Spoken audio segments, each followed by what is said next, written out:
સુરતના આંતરરાષ્ટ્રીય યોગ દિવસની ઉજવણી સમગ્ર દેશમાં ઉત્સાહભેર કરવામાં આવી રહી છે। સુરતના અડાજણ વિસ્તારમાં સ્થિત બદ્રીનારાયણ મંદિર પરિસરમાં પણ યોગ સાધનાનું વિશિષ્ટ આયોજન કરવામાં આવ્યું હતું। ઓમ શિવ યોગ પરિવાર દ્વારા આયોજિત આ કાર્યક્રમમાં મોટી સંખ્યામાં લોકો જોડાયા અને યોગના માધ્યમથી તન મન અને આત્માને જોડતી સકારાત્મક ઉર્જાનો અનુભવ કર્યો હતો।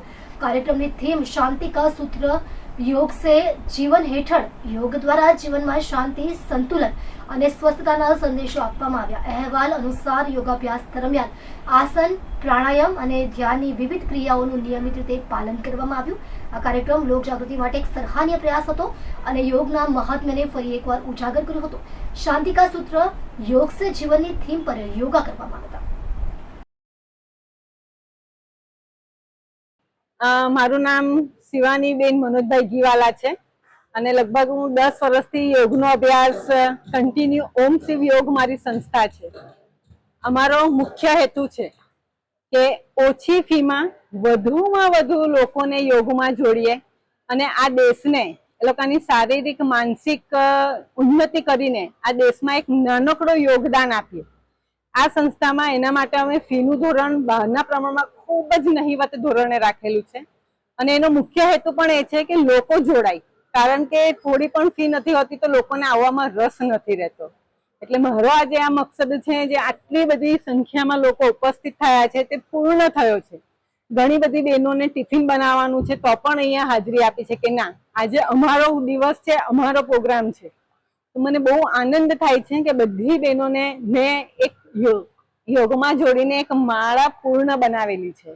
બેન વાત કરીએ તો આજે વિશ્વ યોગ દિવસ, હા, શું સંદેશો આપશો? વિશ્વ યોગ દિવસમાં એક સંદેશ આપીશ કે નિયમિત અભ્યાસની સાથે શારીરિક માનસિક સુધારીને આપણા દેશ માટે આપણે એક નાનકડું યોગદાન આપીએ। આપણે જોઈએ છે કે અત્યારે આ દિવસે કેટલા ઝઘડા અને કઈ રીતનું માહોલ થઈ જાય છે। જો મન શાંત હશે તો આપણે આપણી સાથે આપણા દેશ માટે પણ એક નાનકડું સેવા અને યોગદાનનું કામ કરી શકીશું।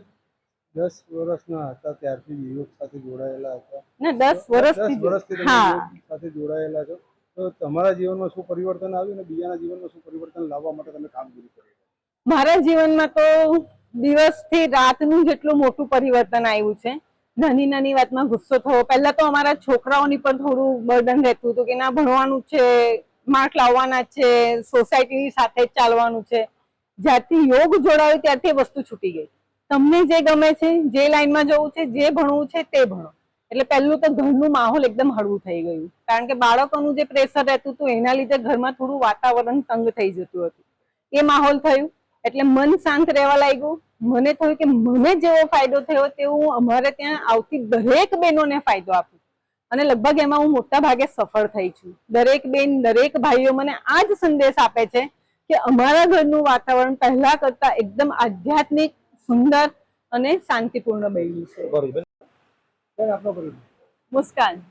મુસ્કાન, કયા સંસ્થા સાથે, કયા યોગ સંસ્થા? હું ઓમ શિવ યોગ સાથે જોડાયેલી છું। કેટલા વર્ષથી યોગ કરો છો અને યોગ કરવાથી તમારા જીવનમાં શું પરિવર્તન? હું લાસ્ટ 2-2.5 વર્ષથી યોગ કરું છું અને મારા જીવનમાં ઘણો બધો ધરખમ પરિવર્તન આવેલો છે।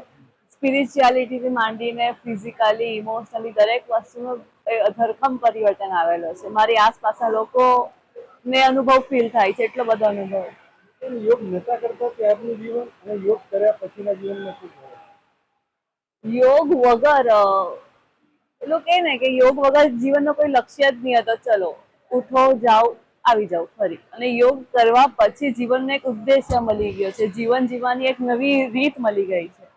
યોગ 1 કલાક પૂરતું સીમિત નથી, યોગ આખા જીવનની દિનચર્યામાં તમે અપનાવી શકો છો। યોગ ફિઝિકલ એક્સરસાઇઝ નથી, યોગ આધ્યાત્મથી માંડીને બધી જ એક્સરસાઇઝ